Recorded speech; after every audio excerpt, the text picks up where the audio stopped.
Bandeko balandi boza kolanda biso na mokili mobimba. Merci d'être connecté na CMTV chaîne na biso na YouTube. Tozali awa na Lemba Salongo esika wapi bayambi président ya Ligue populaire des amis du changement ezali bongo ndeko Dionit Kaninda waza kokamba association Lipa Change et na kati na rencontre lelo ndeko Dionit Kaninda aiki ko solola.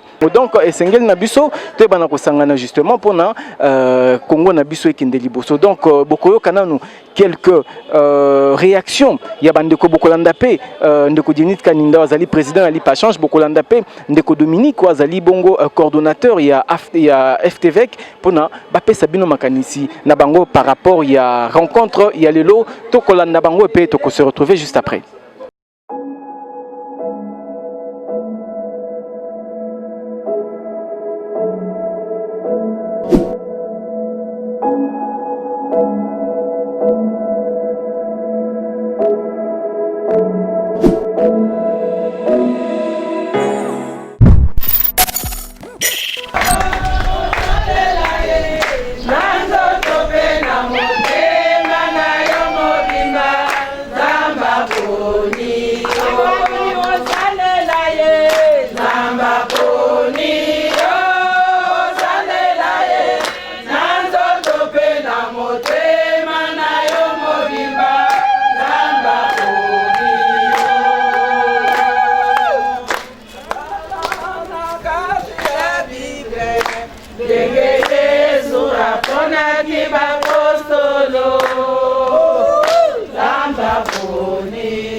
Banana na nzambe boye mutu apermettre biso tosangana na esika oyo oyo mibale kopesa mot de circonstance epa invité na biso.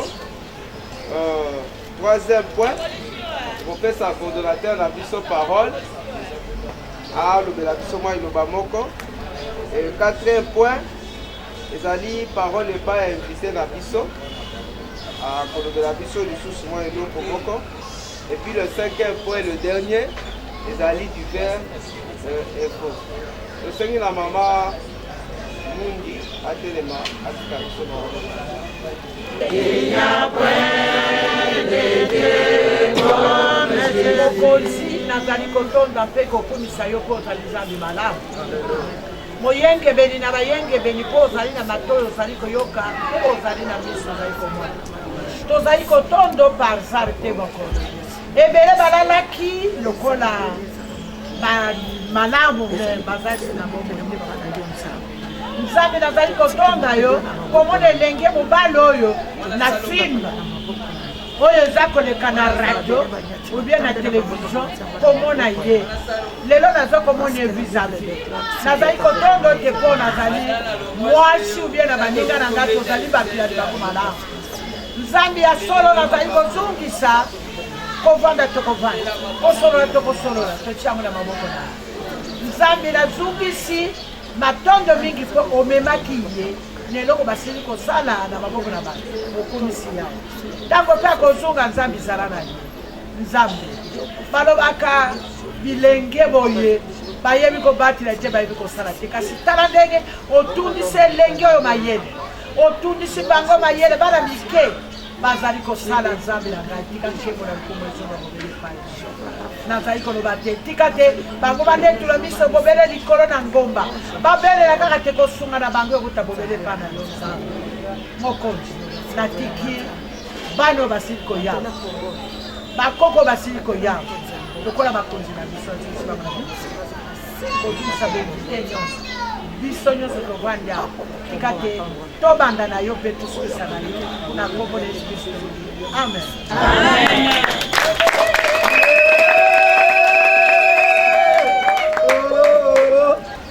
Monsieur le directeur général, distingués invités à vos qualités respectives, c'est un immense honneur pour nous de nous tenir devant vous.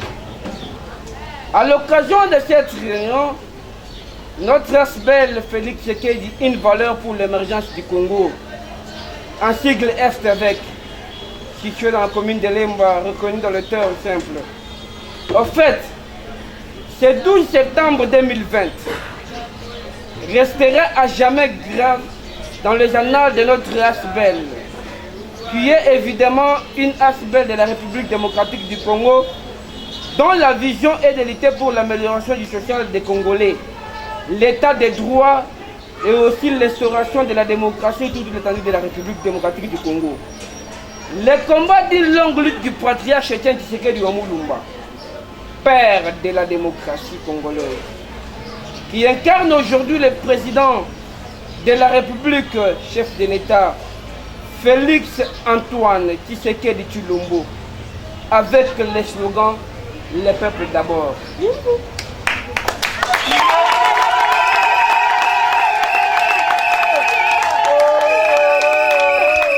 Pour raison de précision, nous vous faisons ici le sommaire de notre travail sur le terrain. En fait, nous faisons un travail de proximité, c'est-à-dire nous approchons la population de tous les coins de la République, afin d'étudier et de palper du doigt aux réalités, les jeux ressentis et au finish recherche des voies et moyens afin d'apporter les solutions conformément à la vision du chef de l'État Félix Antoine Tshisekedi Tshilombo. Nous sommes assignés comme mission de promouvoir notre race belle, aider notre population à se prendre en charge, assainir nos quartiers, créer les conditions de sécurité. Bref, rendre nos quartiers viables, voire même un lien touristique. Nous luttons contre les antivaleurs, à savoir le tribalisme, le népotisme, le clientélisme et le fanatisme. En effet, Monsieur le directeur général, notre Asbel Félix Tshisekedi, une valeur pour l'émergence du Congo, est encore un chantier qui a besoin d'une attention particulière de votre part, dans le vrai sens du mot, afin d'arriver à l'épanouissement. Nous remercions tous les invités qui ont répondu favorablement à notre invitation. Pour cette réunion ordinaire, nous vous présentons notre sincère gratitude. Que Dieu bénisse notre président de la République démocratique du Congo, Félix Antoine Tshisekedi Tshilombo. Que Dieu bénisse notre Asbel et la RDC. Nous vous remercions. Ngai kombo na maman Ngoyi nazali présidente ya ASBL ya ba handicapé physique. Na sepeli ndenge pour répondre à l'invitation na biso. Na sepeli mingi ndenge yo ye okozala lokola litoi oyo komemela biso maloba près ya maman na biso maman Denise. Tant tokosolola yo nde okoyeba na komema pasi na biso liboso ya maman Denise ya Kenya. Je vous remercie. Merci beaucoup, Maman Pauline. Sans plus tarder, je confesse sa parole et pas à notre invité du jour, Monsieur le directeur. Votre honneur, nous vous accordons la parole.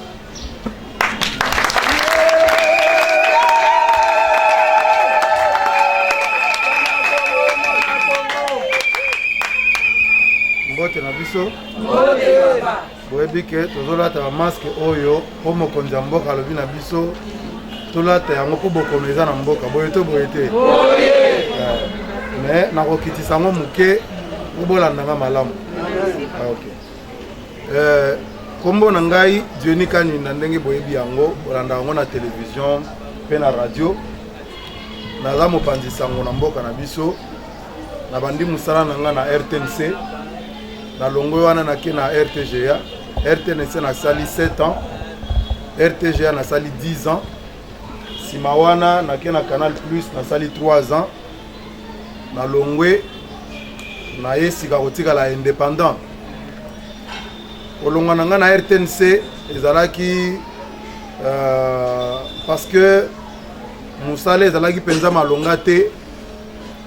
Na longwe à l'époque il y a DG Lukambilwa, paix à son âme. Ba injustice ezalaki moi ebele. Lokola tobotama na makila ya ko supporter injustice te, j'étais obligé na longwa.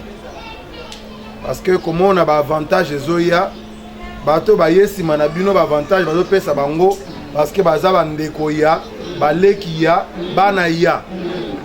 injustice wana esalaki ke tolongwa RTNC toye kokoma na RTGA kuna mpe ezalaki mwa matata parce que makanisi ezalaki kaka na sens moko ya kosoutenir bato bango baza kodefendre mais soki oza na posa ya ke odefendre ngambo mosusu ezalaki na opposition eza kosimba mpenza te eloko oyo ya suka yaka kosalaka na longwa oyo azalaki lokola DG na PDG na biso asalaka sorti moko na Assemblée nationale bato nyonso basepelaka nango te bato basekaka esalaka ke ntango nga mpe naza kopresente journal nasekaki lere ya yoki koseka na ngai epesi ekanda alobi te abenga ngai agangeli ngai atombokeli ngai nayebisi en tout cas nga na kosuporte lisusu te nakangi bisaka na ngai na évoke ebandeli na ngai wana pourquoi c'est mpona koyebisa bino que lere moko boye mutu normal il faut atelema soki makambo ezosimba te alobaki en tout cas ezosimba te ata soki ozomona liwa na misu ata soki ozomona suka na yo na misu mais lere moko mutu il faut atelema alobaki ezosimba lisusu te wana aza mutu normal. Mais qu'est-ce qui s'est passé dans Mboka na biso? Il s'est passé que tellement que moi groupe moko boya batu baza soki 300 soki 500 soki pe 1000 batu wana ba rendre biso tellement vulnérable que toza sou capable ya koloba non te ate zo simba te moyo loba non ezate ovandi kaka okuta na kati ya ba société batu bazo nyoko na kati ya société mais c'est quand yo bimisi idée ke oloba non baninga na bakobisa tika kaka bomaka moto tika kaka tokende yo tika kaka baninga moko ba journaliste bazo travailler na Raga chaîne ya bapaya bazo nyoko na ba journaliste bazo travailler na Raga ba journaliste na l'air moko ba tomboki balobi non trop c'est trop batelema bakende bapesa bango ba droit na bango. Marie-Ange Lukia na ministre à travail à l'époque alobi ngana za sima ba journaliste bako nyoko na ba congolais boyete. C'était à l'époque il y a Fabien Lumbala wa zalelo na télé 5 ans. Marie-Ange Lukia na laki bango za sima na bango, mais qu'est-ce qui s'est passé par la suite? Mindele wana ba benga ministre soki ba pesa ka mbongo soki ba pesa ka lupango soki ba pesa ka masuwa soki ba pesa ka avion mutu ayebi azaki tomona ka baninga baza kende ko revendiquer ba droit na bango mbala moko ekomi ya kanga ye zwa ye chaye kuna tout ça ba panza bango ti lelo bazo ba droit na bango te. Donc congolais moyen revendiquer droit na ye ezate soko meki kombo na yo prison kombo na yo kasho ba kasho ya sia mabele ba kasho ba mapangu na bango bat bazo limwa na mboka bomonika mutu alimwa na famille akenda biboye bakate mutu moko boya cha kasho na kati ya mpangu na ye acha kasho na kati ya ndaku na ye yango bomona kiler tata mokonza mboka koti mission na ya liboso alobaki adosa nini akanga ba kasho nyonso zalaki na mapangu ya batu na kati ya ba société akanga yango et ce qui s'est fait. Maintenant indépendant musika mingi te. Maintenant étape toza lelo parce que na kozongela ba élection te za ba solo boyebi na lingi to bela makambu ya lelo. Makambu ya lelo il faut boyeba yango ke toza na deux camps. Na Congo ndenge toza na deux camps. Quand ya liboso za camp ya bato balingi changement. C'est-à-dire Yonangai, bato balingi changement.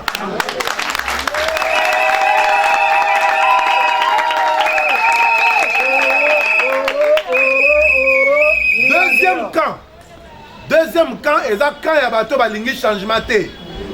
Mais bato wana baza ceux qui 500, ceux qui paient 1000, ceux qui 1500. Mais biso bato tolingi changement, toza 80 millions de Congolais.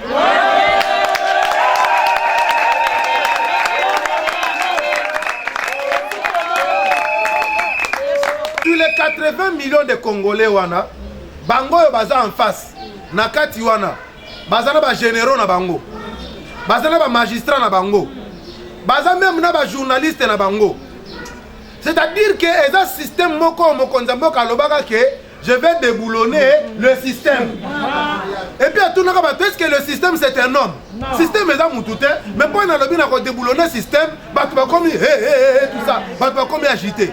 Tu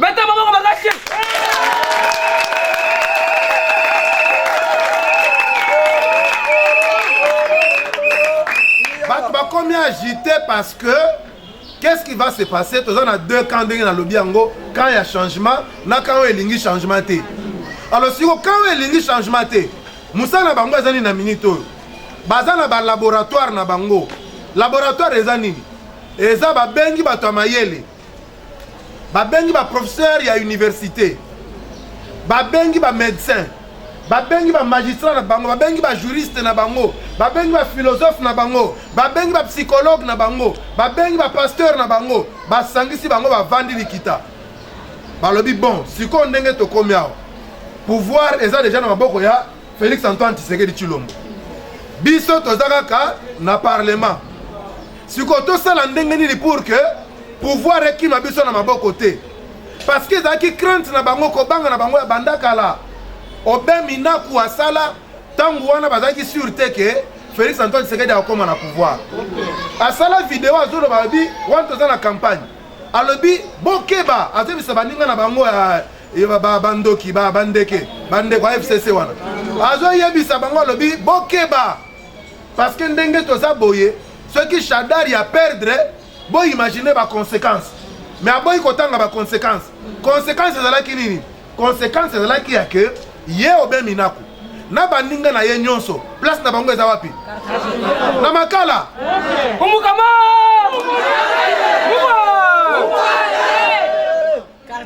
parce que Batouana, Bamboula nyonso basali na mboko yo. Est-ce que balakisi bolingo congolais? Balakisi biso bolingo congolais te. Mais bazolakisa biso kaka bolingo ya Congo. Yoka isika piège ezali. Bazolo batolingi Congo. Comment yo kokolinga lupangu ya mutu mais olinga bana na yete? Est-ce que ça a un sens? Bango balingi Congo mais balingi ba congolais te. Ba parc nyonso c'est-à-dire ba place où ezala ke botelemi boke papa na mama na bana ba vandi bazota la banyama bazota bani et comment ya batu moko boye ba hôpitaux ya minene tozana ngo na mboko yo ya kokufa province moko te nazolo ba bien nga na tambola ba province nyonso ya Congo province moko te ata moko te ezana hôpital ya Malonga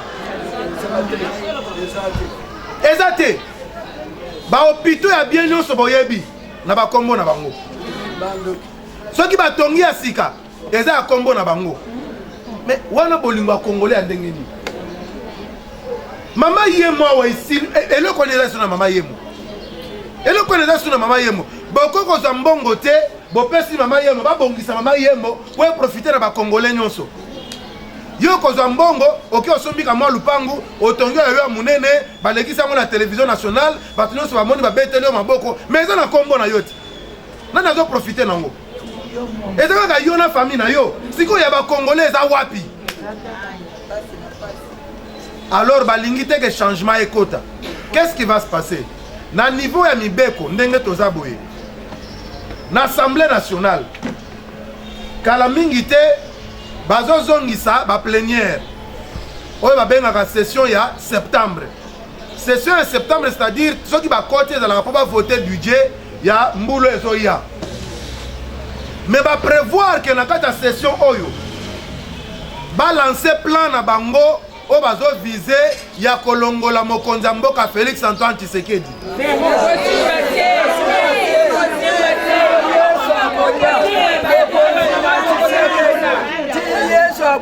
alors plan na bango eza ndenge plan na bango bazosala bazoloba non violation ya constitution bavioler constitution ndenge na changer ba magistrat non non moi je vais vous dire la vérité ba magistrat wana bozomona constitution na biso ya mboka na loi organique ezo organiser makambo ya magistrature wana ezo prévoir que ba magistrat wana bazo nommer bango pour 9 ans.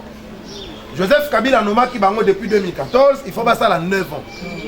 mais sali que tant nommé bango misusu bakotaka en fonction te lokwa luzo lobambi ba remplacer kaye mais procédure ya remplacement et respecta quand même pas constitution zolobake après 3 ans il faut ba renouveler balongola 3 batika la 6 bakota 3 ya sika batika la ko renouveler te et la bakokisa ki 3 ans et la bakokisa ki 6 ans batika la ko renouveler te ba respecta constitution te boyoka baloba yango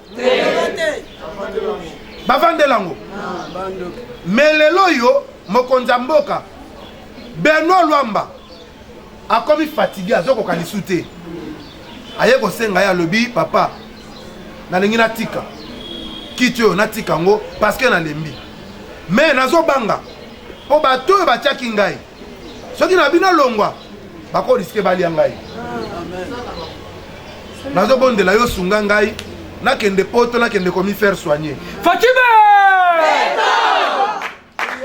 na kende na mi faire soigner mais batali tozaki pendant le confinement avion zo pumbate ba frontière fermée non se fermée mokonzi mboka ebisie OK ngai awa mutu wana tozoloba wana Benoît Luamba wana azalaki sous sanction ya ba américain sous sanction ya Union européenne donc moyen ya takuna ezate mais mutu docteur na ye o traitaka ye azaki de kuna mais aza sous sanction moyen ya takuna ezate parce que azaki mutu ya FCC ba magistrat bango batiaka azaki sous sanction mais mokonzi ayebisa ya lobi ngai lokolo ye pa na ngai ngana kosengela yo bakoyamba yo na mabele wana o bazoluka yo wana bakoyamba yo bakosala lelo komo te ya solo ya solo atelema abi bon mais nakokende nakende koyebisa bango na kingakati akenda na kingakati avec koyebisa bango albino nazobela na nina kende tout ça o kende ndenge ote na kosola na président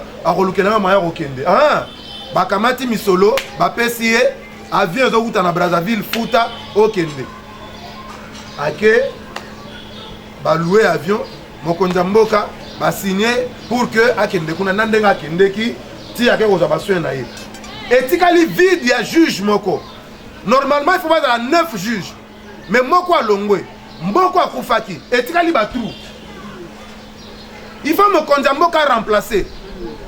Alors, le collège qui n'a quota parce que bah juge wana 9. Misa tout ba utaka na organisation na bango ya ba magistrat. Ba benga ngo conseil supérieur de la magistrature. Conseil supérieur de la magistrature est indaka misa tout. Misa tout assemblée nationale na sénat nde ba délégué rapé misa tout. Et puis misa tout mozo sous président de la république nda décidé rapé atindi. Oyo sikoyo a voyagé oyo Luamba.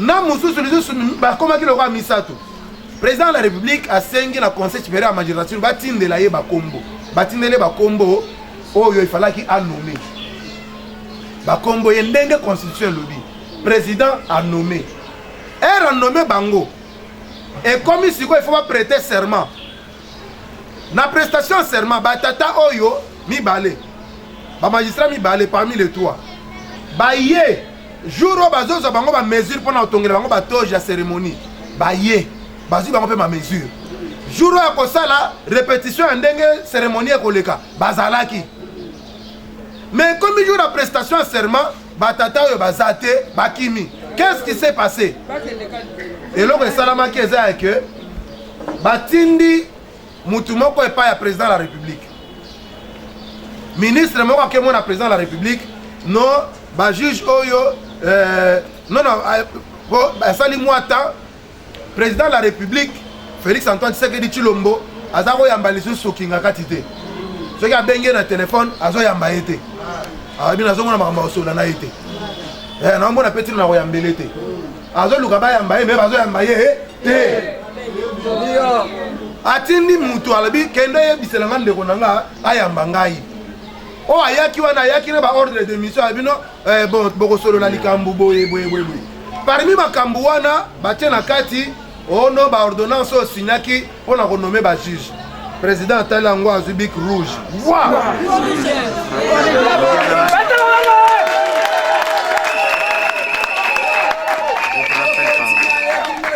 lera alongoli point wana bango ba bakite ka longoli point wana mbala moko na bango azalaka mokonzi na bango kuna ntango alobaka apesaka bato kanda abengi oyo kingaka tatindaki atuni eboni kuna ah non ça va andimi ya koyamba ye lelo andimi bongo esili ayebise nono dans ce cas benga bajuge ayebisa bango bakende cérémonie te abengi bajuge esi non non akoretire baordonnance wana bokende cérémonie te nzokande ainduire bango na erreur ti ndenge tozoloba awa bakomi bachômeur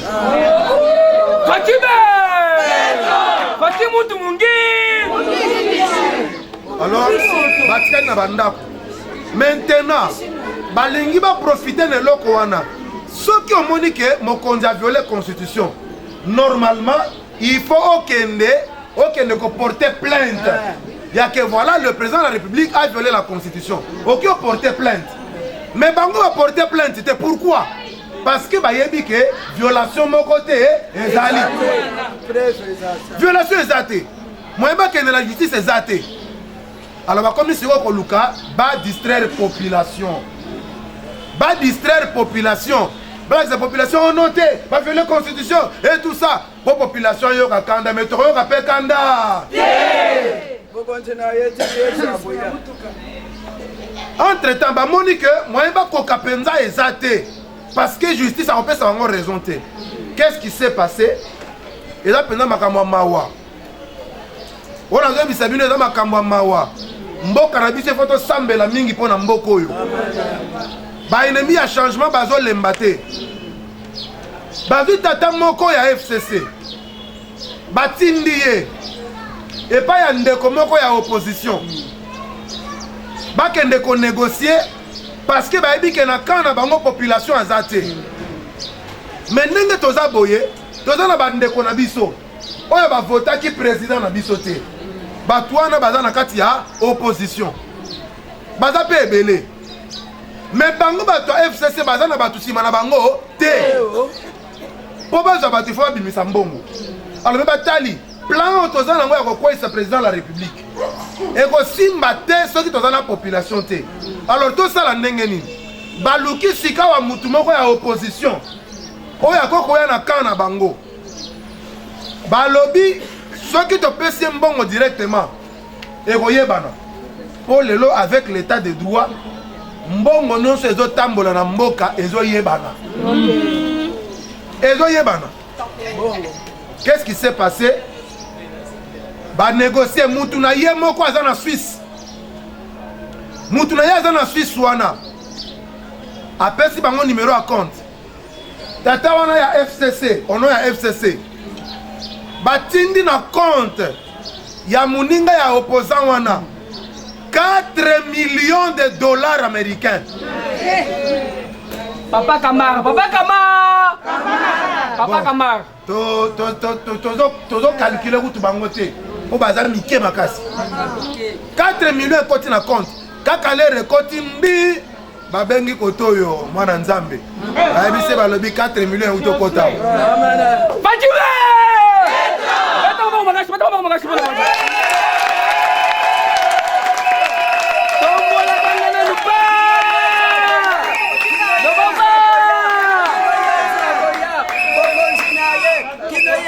Signalé balobi 4 millions moko euto kwe yao. Siko bakomi koluke koi na compte ya nani?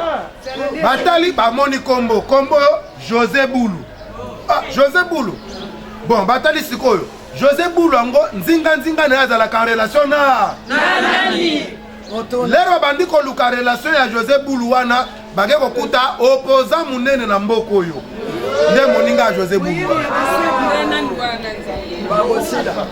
Et voilà le plan. Baye kotinda sikoyo babimi na télévision. Nandeko babengi Théodore Ngoyi. Bake kosola nandeko opposant. Babi se non moi ndenge zawa match eza bien. Yo ndongo za wana ozokoma premier ministre. Tu kaka ye akweyi yo komi premier ministre o gérer mboka tindenge to kosala ba élection. Yebe a andimi. Aleki na télévision bandi koloba non ndenge za boye a violer constitution il faut quoi ya faut quoi isaye pour que tu organiser ba élection mususu mais alobi nyonso te fallait ka bisa ba congolais nyonso mais biso to yebi nyonso parce que pouvoir eza ya nzambe eloko akobata me kozala. Donc situation toza nango na mboka mikolo yo yango wana. Donc tofungola miso. Toza lekenge bako sabino te.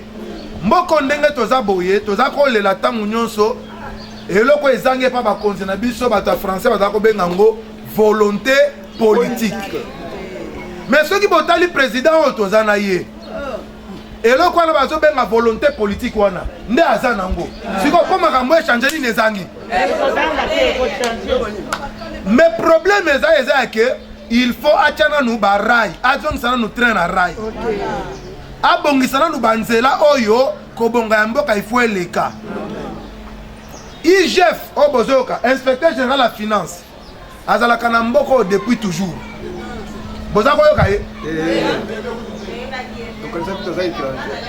bato mosusu papa lobeka sa eza étranger mais azalaka kaka koya ya ndeko président Félix Tshisekedi nde azongisi ye na pouvoir na ye abi tata ye sala musala na yo miyibi nyonso bimisa bango polele awa tozoloba awa ba recette ya DGI ya DGRAD et matiti à 23% ya augmentation.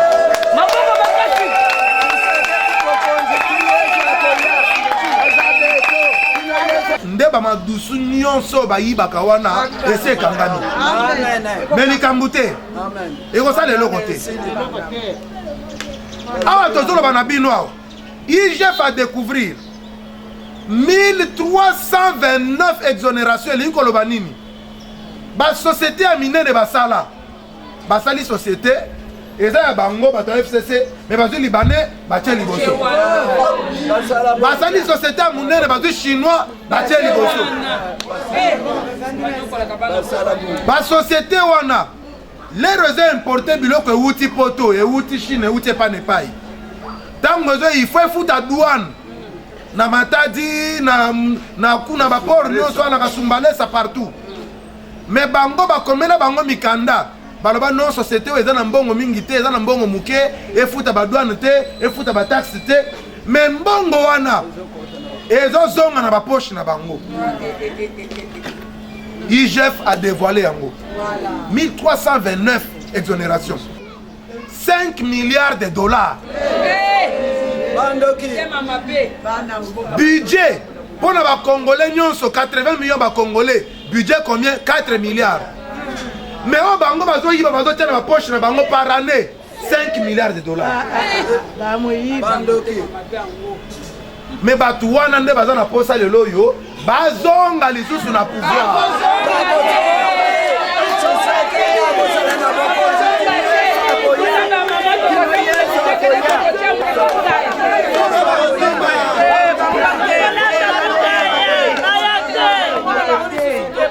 Natundi na sai bien esengo na mono ko na télévision na telemi pona mbala mususu tolinga kita situnga ina zai ko bila makasi papa président alobi papa président alobi mama oza mukambia ba mama vert yaka lena yo kite yozo ngana na mona kamwana wana na télévision fona kenda kumona papa ko bosa na bisoto eloko boko na linko yebisa yo na monoko na mboka balo bakate kuchinu kuikala weba ki weba to kuikala muizo veut na liboso ezala ndeko na yo te mezala moto na malamu soki moto na malamu nde okolia mwa nzolika andua na badiaka comment ça le va na télé nazali mama faire nazali na mama mebele tellement na mama on a dit somo na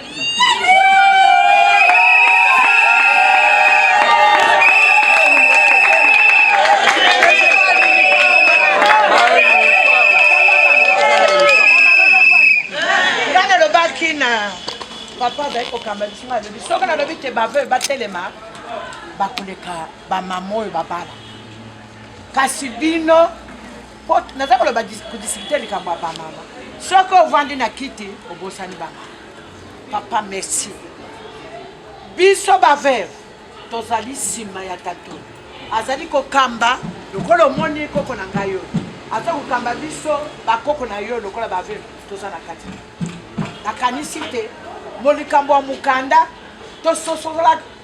tosolaki yango bien te mokanda ekoya soko ezali te tomona na yo okomona biso akambata to oyo soko nabengi de 15 te oya mokolo mosusu yo na ye okomona baveuve okomona ta kama mibale kama misala alors topesi yo mesi mingi kotika biso te mokanda ozoloba wana ekoya soki kobenge silo lisusu okoya susu awa te peut-être okende na baveuve obi okende na bagene okuti bango bazali awa na bagene awa toza na bagene mosusu bauti mosika bazali nsima na ngai nasepelaki mingi na etambwisi ya mwana nde mokende nanga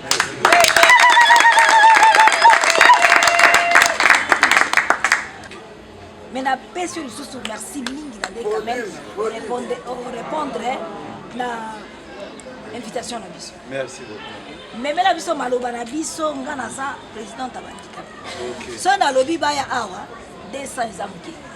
Omoni à peu près emplacement eza moke. Na association na nga naza na bamiso bandikape aza na violo te. Mosusu aza na beki te. Mosusu aza na eloko te. Mosusu aza na boye te.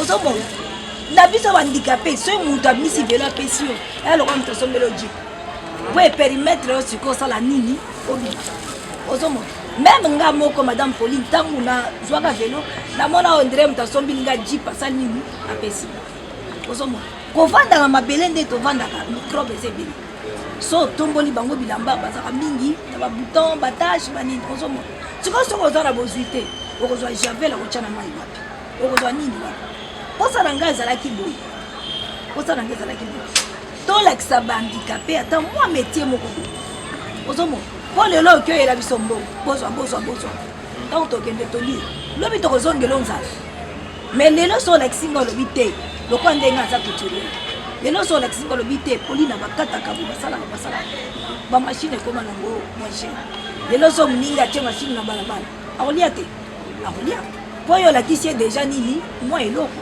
ozomona yango na ngai nasenga na mama Denise en tout cas akanisa biso bandikape moninga na biso handicapé nayebi ye je le connais très bien aza na assemblée nationale mais moninga na biso wana atalaka biso bato ya libanda te mpo biso tolingi mpe association na biso ya bandikape ekota ntina baprovince tolingi eloko wana ozomona tolingi mpo na ngai nakoloba naki oloba te eki ozala ta mosusu mbala liboso tomona bandikape physique basi basunga mokonzi ya mboka toki osunga ye même na prière même na conseil tokosunga ye ezala kwamba liboso la deuxième république emonaka yango ezalaki kamata bango bwaka bango na mai sala botofeke mais quand même lokwa bareconnaître biso moninga na biso mpe aza kuna normalement efo tourne vers baninga mpo biso na bango tokeseni te ozomona yango tolobi ke sunga biso salisa biso maloba na biso ekoma soki alobi ke te nakozongisa lisusu ndeko wana aya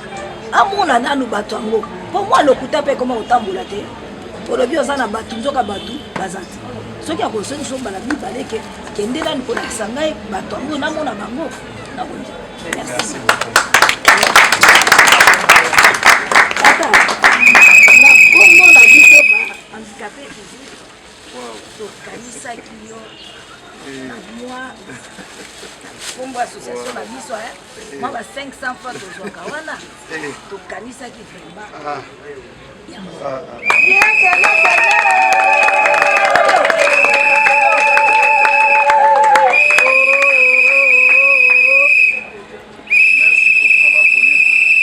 Je crois que nazangi maloba mais nzambe ayebi toza elongo nayebi ke ndenge boza échantillon nayebi yango boza échantillon biso oza na politique ya koya kopesa bato ba 1000 francs te parce que nde bamisenisaki biso nango pendant 18 ans baye bapesi biso 1000 francs mais bango bazokende kozwa 1 million donc makambo wana ifo toboya yango na insistaki mingi epai ya ndeko Dominique ayebisinga biso makambo wana ezalaka te oyo eza kado baboyaka te nazwi me mbala nsima ezala boye te mbala nsima ezala boye te ba 500 francs wana oyo bosangisi mpona kosomba oyo il faut 500 francs wana bosangisa ngo pona osombela ndeko moko vélo. Je crois que souci na biso faut dans la nde wana. Bo oyo tokomela c'est vrai mais après ekoleka. Mais c'est de sangisi 500 francs de sombeli ndeko moko vélo, je vois que dans la malamu ni. Pona lelo na zui. Même bala sima et dans la boété. Mais merci beaucoup. Merci. Ok, merci beaucoup. Ce que vous devez d'abord retenir en premier est que la LIPA Change n'est pas encore lancée officiellement, mais compte tenu de certaines activités que nous faisons déjà par le biais de notre président, M. Diony Kanida, comme vous l'avez dit, nous avons été saisis par ceux qui nous suivent, notamment le coordonnateur de cette organisation, et c'est lui qui a songé nous rapprocher parce qu'il a vu la vision de l'IPA Change, ce qui peut naturellement intéresser toute personne qui est vouée au changement dans ce pays. C'est ainsi que nous avons été invités en ce lieu pour prendre contact avec toutes les Congolaises et les Congolais qui se réunissent en ce lieu sous leur label. Alors, quelles sont les lignes de conduite de votre collaboration, donc la collaboration entre l'IPA Change et FTV? Quelles sont les lignes de collaboration? En fait, je peux dire que nous poursuivons pratiquement les mêmes objectifs, pratiquement la même vision. Parce que cette organisation prône aussi le changement de mentalité. Le changement de mentalité qui fait partie du cheval de bataille du chef de l'État, Félix Tshisekedi. Vous voyez, c'est quand ils ont perçu notre message, c'est ainsi qu'ils nous ont approchés. Nous aussi, nous avons vu que dans leur combat, ils prônent la même chose, ils soutiennent la vision du chef de l'État quant au changement de mentalité. Parce que vous êtes sans ignorer que c'est une gangrène dans notre pays, la mentalité. Donc c'est exactement comme on verrait un enfant de la maison qui va mettre le feu dans leur propre maison. Cette maison qui est censée les protéger, les abriter. Mais l'enfant va mettre du feu. L'enfant va jeter de la saleté dans la maison. L'enfant va rendre cette maison inhabitable. C'est inconcevable. Donc c'est ce que nous avons vécu dans ce pays pendant des décennies et des décennies. Alors, le nouveau chef de l'État, le président Félix Tshisekedi, a fait du changement de mentalité l'un de ses chevaux de bataille. Parce que sans le changement de mentalité dans ce pays, le développement prendra beaucoup de temps. Le développement que nous attendons, le bien-être que nous attendons, prendra beaucoup de temps. Alors, pour terminer, un message en lingala pour toute la population congolaise par rapport au travail que vous êtes en train de faire, la LIPA et avec M. Diony Kanida. Un message en lingala pour toute la population. Message donc kopesa na baimboka nyonso bana Congo ezali ete LIPA Change. D'abord il faut na pesa une signification à LIPA Change. LIPA ezali LIPA auto liagate. LIPA ingi koloba Ligue populaire des amis du changement. Vous voyez, LIPA Change ezali wana pona ba Congolais nyonso oyo batondisami na posa ya mbongwana. Na mboka ya Congo. Congolais nyonso oyo azali na makanisi po na kosunga mokonzi ya mboka mwana mboka Félix Antoine Tshisekedi Tshilombo na kobongola mboka na biso place na ye ezali na LIPA Change. Congolais nyonso oyo azali na makanisi malamu parce que toyebi ke na bandako na biso ezala na bisika oyo ya misika bato mayele bazali. Batomayeli bazangi te. Ezali na bato bafandi na makanisi ya malamu me bayebi te ndenge nini kobimisa yango. Bayebi te ndenge nini kopusa pembeni na mokonzi ya mboka. LIPA Change ezali lokola ebutelo.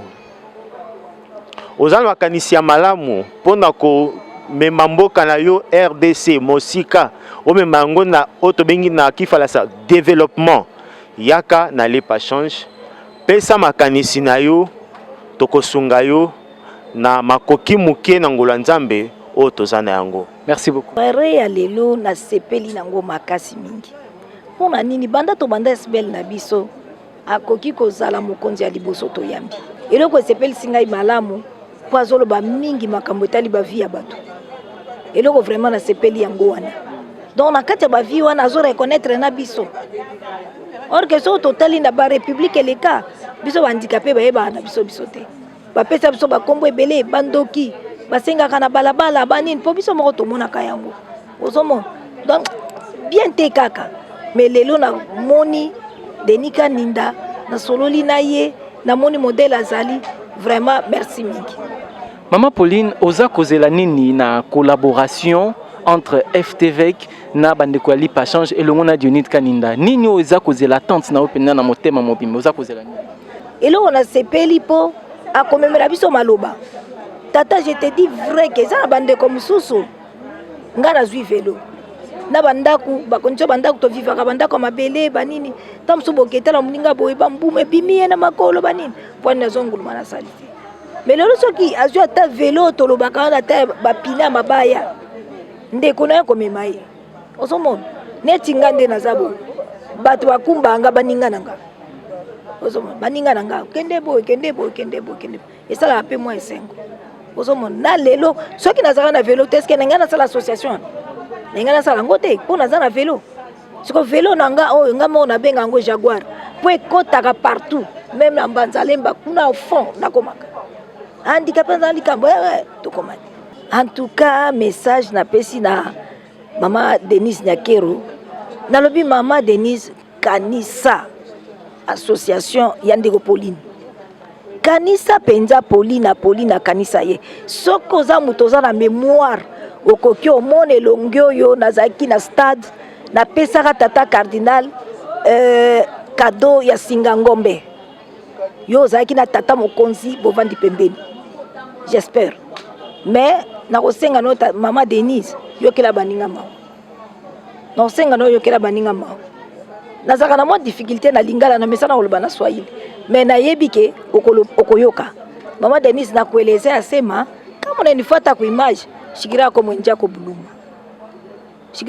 buluma tunakuwa tunateseka kabisa mais leo katusaidia hata na kidogo tunadipartager na benjangu hata unaweka na ba service yako ndani baone juba kubebe image utaona ke vraiment que mama Pauline malgré que handicapé physique na yeye mama Pauline eko nafanya kazi moya au techika saa ingine no waza anasema vraiment eko hivi na munakani ana mikulu vraiment na lancer message na ba congolais boluka esika esbel na biso esa bilengeza na kati kuna comment na kabiso libanda te o basanga na non yaka na kati oyo kabilenge ezali awa na kati soko ye omona ki antuka na banda ko rater belé pe okoyeba ki antuka message ya vrai eza oyo ngai nazwi. Maman Pauline, merci beaucoup. Merci papa. Papa na ngai nazane sengo oyo pona komona oyo bakomi te lipa ya nini lipa ya change veut dire biso ba mama veuve tozali na mwa makanisi muke kaka lokola papa silikoloba nde sengo na nga na tondi tolingi kozala ata ozali veuve nzambi na ebandila asalaki mobali sima mobali asali mwasi alobi te mwasi ozali mosungi mwasi okozaka na bulembo te ata mobali akufi oza na bana ata mobali akufi oza kosala na kati na mboka eza na société ou bien na libota na yo sunga bango yango wana na yoki oyo maloba papa Kanyinde koko na Kanyinde lobi na yoki esengo na mona ke mingi na television lelo na moni na miso yango na sepeli mingi na za koloba te mukolo mususu papa koyebisa bino noya komona basi oyo baveve oyo toza kotambola oyo pe tokolanda bino mpo noza na esengo mokolo ya mibale ekozala 15 na koyebisa bamama veve nokomona yango mpe nokoyoka yango ata bafoto nokosepela ngai esengo naza nango moye na lobalité. Merci beaucoup. Batalopoto baloba que les défis d'aujourd'hui seront les conquêtes de demain. C'est-à-dire que biso ba jeune ndenge to kaka papa balobi tozali développement ya lobby. C'est-à-dire que tokoki ko vana nanda kute to lobby to la pongi, il faut to bundela mboka ndenge to lobaka yango, il faut ko bundela mboka. Mboka oyo na to lobaka yango eza ya kote kate, ezali pe ya ko déficité. Ezali mboka ya ba Congolais bakufi pona mboka oyo. les loyo il faut tout ça la effort pour na tout ça la épanouissement en mboka na biso, développement en mboka na biso pour na tout gagner pari d'excellence.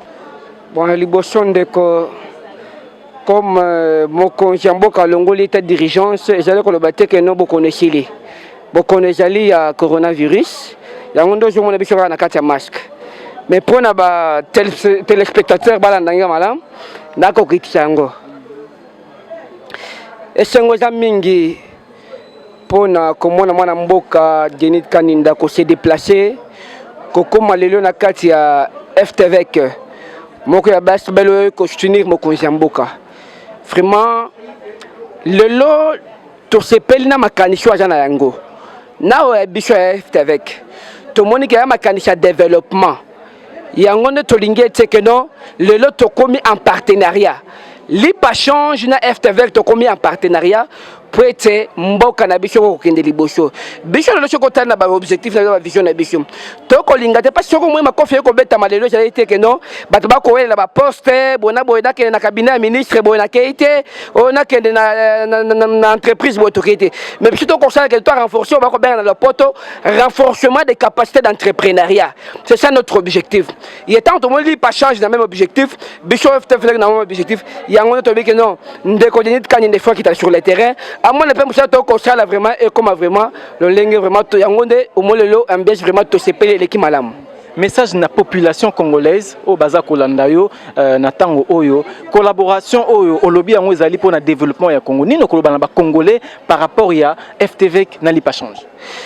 Et là on a collaboré la congolais ya boyi. Boya na lombangu boya ko s'adhérer. Na vision malam pour que mboka ko tambola kende musika. Boti kabiloko bato ba politicien ba ko balinga ko na banda côté balinga ka nyonso ba na ba poste ba na ba ebonga boti ko landa bango boya to kanga na lipa change na FTVEC to tombo la République démocratique du Congo kende liboso mi ba millionnaire moi na mboka Félix Tshisekedi alobaki ba millionnaire ba la ba politicien te ba la ba fonctionnaire te ba millionnaire ba la ki moi na mboka Félix Tshisekedi alobaki ba renforcement des capacités d'entrepreneuriat c'est-à-dire au jour ma qualification ko lipa change de juin na FTVEC boyo to sangani to logine loko to ko sala to engager pe ba congolais ba ndi ko sa musala kuna c'est ça notre vraiment objectif. Bolandi bandeko ndenge basi ko réagir rencontre a salamaki kitoko message ezali moko bandeko ba adhérer na lipa change pour que Congo na biso to sangisa makanisi to memango liboso objectif ezali développement ya congolais objectif ezali développement ya Congo République démocratique du Congo na biso o tolingaka mingi tozalaka na Congo kaka moko tozalaka na Congo belete donc bandeko nyonso to ya to sangana pour que makanisi na biso et même Congo et kende liboso to monani à la prochaine merci beaucoup.